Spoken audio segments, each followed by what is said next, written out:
I want to see the Democratic Party hold 4 historic town halls between now and the Democratic National Convention in August. One in the South, the Northeast, the Midwest, and the West. I would advise Presidents 42 and 44 to select 8 leading contenders out of the pool of those who choose to run, with Kamala Harris most definitely getting a well-earned invite. To me, this reads like a Democratic pipe dream, because as you pointed out 30 seconds ago, none of this can happen unless Joe Biden walks off stage left. And all of his messaging publicly, there's been some reports that behind the scenes, he says he understands he's only got a few days to prove his vigor to keep his role in this. Right. You know who's the gatekeeper to Joe Biden now? Right. It's his crack addict son, Hunter. Right. Hunter is now the gatekeeper to the president of the United States.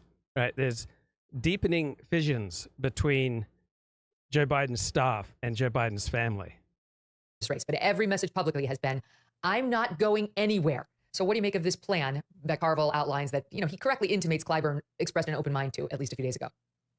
I mean, I think it's a great plan. It would be fantastic television. It would be great for the Megyn Kelly show because you could talk about it, after each, I guess you would call it debate or forum. And I think it would actually be a very good way to find a new nominee. The problem, obviously, is that Biden may not buy in. Biden is the nominee unless all of the delegates decide not to go with him, and there's no indication that that's the case. So, it's a wonderful plan, and it gets right back to where we always are in this thing, which is unless Biden agrees to it, it's not going to happen. The weirdest thing. Yeah, go ahead. The weirdest thing about all this is we talk about it in terms of political tactics.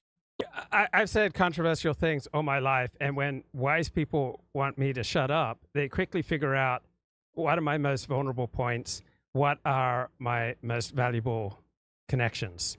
So for years, when people wanted to hurt me or to restrain me, they would turn to Dennis Prager and say, oh, Dennis, did you know that Luke Ford is saying this or doing this? Because I had such veneration for Dennis Prager. Everybody has friends or people that they don't want to disappoint. So Joe Biden is not going to make this decision all on his own, right? If the people to whom Joe Biden feels most vulnerable, right, say you need to step out of the race, then that's when Joe Biden will step out of the race, right? We all have people that we care about intensely, right?